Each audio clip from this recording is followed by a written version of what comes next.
Ilang kabahayan sa Bantay, Ilocos Sur, binaha. Umano'y tinakpang kanal, isinisi sa pagbaha. Sundan sa ulat ni Ivy Hernando.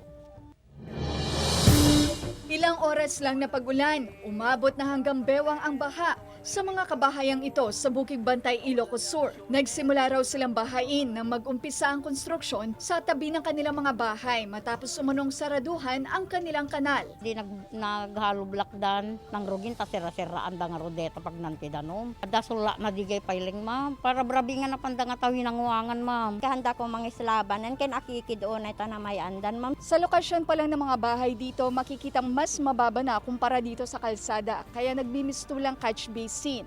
Wala daw ibang dadaanan ng tubig, kundi ang kanilang inirereklamong kanal.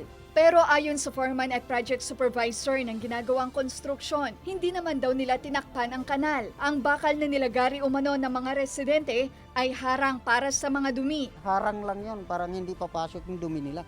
Tapos kung may dumi silang galing doon sa taas, tatanggalin nila to para diretso yung tubig. Bale yung height niya yung kanal, bale 1 meter. Tapos yung width 0.90 ma'am. Enough na yun. Kasi dati ma'am, mga isang hollow blocks lang, 0.20 lang yung dating kanal nila ma'am.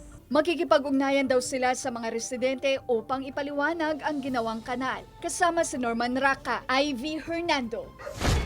Balitang Amyanan.